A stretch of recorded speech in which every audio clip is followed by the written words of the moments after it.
Dunkaroos. You already smiled, didn't you? If you were a kid in the 90s, that one word just unlocked a lunchroom, a kangaroo, and the exact feeling of dragging a cookie through frosting. Here is the thing nobody warned us about. Half the snacks that defined your childhood do not exist anymore. They were on every shelf, in every lunchbox, and then one day they just quietly vanished. Today we are bringing back 15 of them, the real ones, with the real reason each disappeared. Keep count of how many you remember, and stick around, because number 6 was killed off for the strangest reason in snack history. We have to start here. A little kangaroo named Duncan, a tray of tiny cookies and a tub of frosting to dunk them in. It was not a snack, it was an event. They arrived in 1992 and became the single most valuable currency at any lunch table in America. Then in 2012, they were quietly discontinued, and a generation lost it. The outcry was so loud that in 2020, 8 years later, they actually came back. But for a while there, they were gone, and it hurt. The cereal, shaped like tiny pieces of French toast, that turned the milk into something you were legally required to drink straight from the bowl. Here is the twist that broke American hearts. It was discontinued in the United States in 2006, but it never left Canada. For 9 years, Canadians ate our cereal in front of us. It finally came back to US shelves in 2015. The little toast shapes were worth the wait. Regular Doritos were flat. These were puffed up, hollow, crunchy little triangles you could balance on your fingertip like a tiny snack pyramid. They launched in 1998 and were the coolest thing in any vending machine. By around 2004, they were gone. They came back briefly in 2020 as 3D Crunch, then vanished again by 2023, as if the universe simply refuses to let us keep them. Not a juice box. A juice box was for amateurs. Squeezit came in a fat plastic bottle with a twist-off top. And you did not sip it, you squeezed it into your mouth like you were fueling a race car. The colors were not found in nature. Some versions came with a little color-changing tablet, so you could turn your drink a different, unnatural color before you drank it. By the early 2000s, they were squeezed off the shelves for good. Somebody at a cereal company looked at the Oreo and thought, what if this, but for breakfast, and nobody stopped them. Oreo O's, little chocolate cereal rings that tasted exactly like the cookie. They launched in 1997 and were pure sugary genius. Then a business dispute between two companies in 2007 killed them off completely. Fans mourned for a decade until they returned in 2017. 10 years without breakfast Oreos. We survived, but barely. Here's number 6, the strangest death in snack history. PB Max was a Mars bar with real peanut butter, whole grain cookie, and chocolate. It was reportedly making the company around $50 million a year, and Mars discontinued it anyway. Why? Because as the story goes, the Mars family personally did not like peanut butter. That is it. A wildly successful snack, killed off over a family's taste buds. Somewhere out there is a timeline where PB Max still exists, and it is a better world.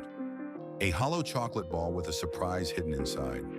For the earliest ones, that surprise was a little toy, until the government pointed out that hiding a small toy inside food a child eats is, in fact, a choking hazard. So they switched the surprise to candy, and the magic was never quite the same. By the mid-2000s, the Wonder Ball rolled away for good. The suspense of cracking one open is a specific 90s feeling nobody can buy anymore.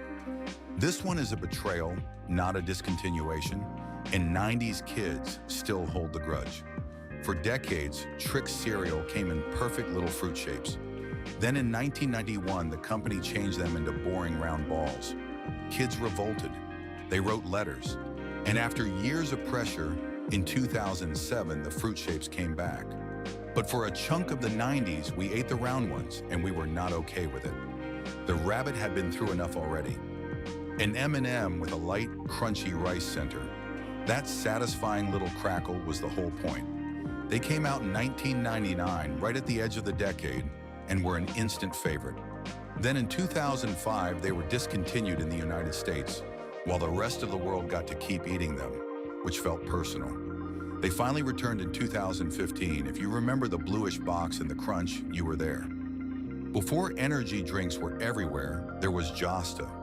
Released by Pepsi in 1995, it was one of the very first energy drinks sold in America, made with guarana, with a wild red panther on the can. It was strange, it was slightly intense, and to a 90s kid, it felt vaguely forbidden. It was gone by 1999. Every energy drink on the shelf today is walking a path that Josta walked first, then quietly disappeared from. A shortbread cookie that looked completely normal until you bit in and found a hidden core of fudge or peanut butter waiting in the center. The magic was the surprise. No frosting on top, no announcement, just a secret soft middle and a plain little cookie. They quietly disappeared in the late 90s and have become one of the most requested comeback snacks on the entire internet, and they have never come back. A star-shaped cereal covered in rainbow sprinkles, sold by a genie who granted your wish for, essentially, dessert at breakfast.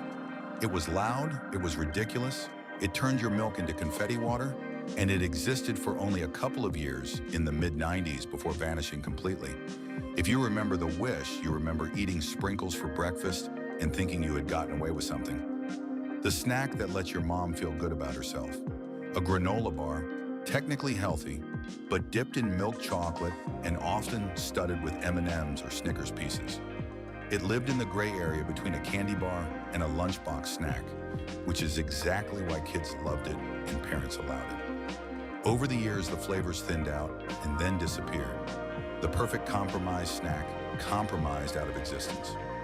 Tiny, poppable, bite-sized versions of a Reese's cup in a little bag you could pour straight into your hand. They were dangerously easy to eat by the fistful, which may be exactly why concerns about their small size and choking risk helped pull them from shelves in the early 2000s. A perfect snack, gone for being a little too poppable. We never got the full bag we deserved. And the last one is not a product, because it was never sold. It was the lunch table, the trade. You had Dunkaroos, your friend had Gushers, and a negotiation began that felt more important than anything in the classroom. That specific ritual, opening your lunchbox to see what your mom packed and trading your way to something better, is the thing that actually vanished.